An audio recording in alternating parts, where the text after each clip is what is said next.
ធ្វើការផ្លាស់ប្ដូរថ្ម speaker ពុកម៉ែបងប្អូននេះថ្មគឺយើងធ្វើតាមតម្រូវការពុកម៉ែបងប្អូនចង់ឧបករណ៍ប្រើប្រាស់របស់ពុកម៉ែបងប្អូនមាន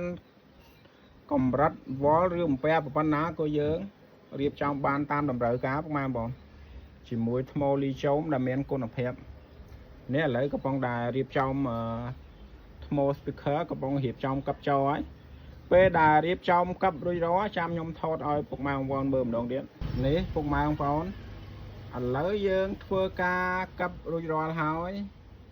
យើងនៅតែចាប់ចូល BMS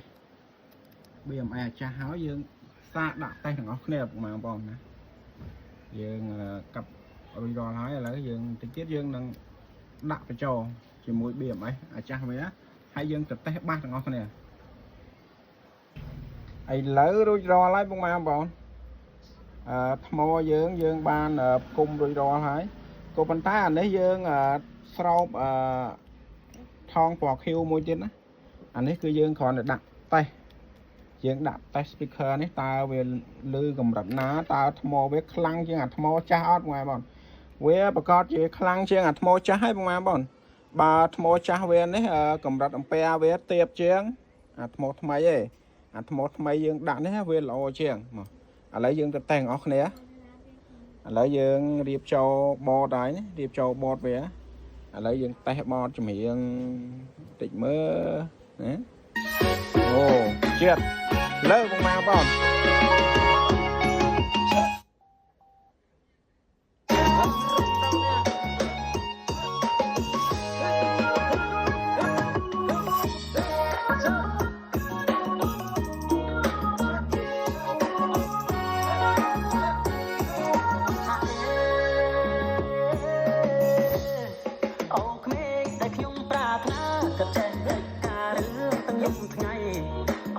នេះពុកម៉ែបងប្អូនថ្មដែលយើងធ្វើការស្រោបថងហើយគឺស្អាតអញ្ចឹងពុកម៉ែបងប្អូនអញ្ចឹងសម្រាប់ថ្មនេះគឺវាមិនមានបញ្ហាឆ្លងអីទេព្រោះយើងស្រោបស្អាតណាយើងស្រោបស្អាតអញ្ចឹងហើយយើងដាក់ទៅយើងប្រើប្រាស់បានយូររួចរាល់ហើយពុកម៉ែបងប្អូនទម្ងន់វាធ្ងន់គួរសមចាំមើលយើងធ្វើការតេស្តមើលតើវាលឺព្រោះប៉ុណ្ណា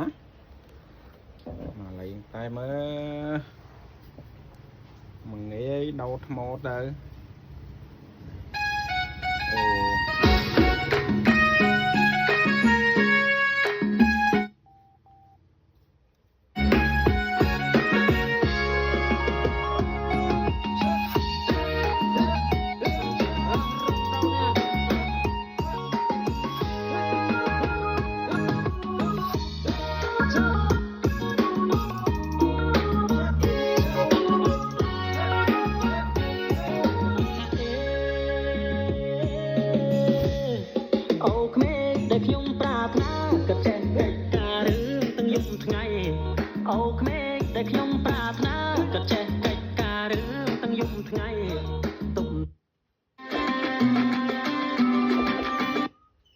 ជីឡូបាជំនួយខួរក្បាលបង្កើនការចងចាំ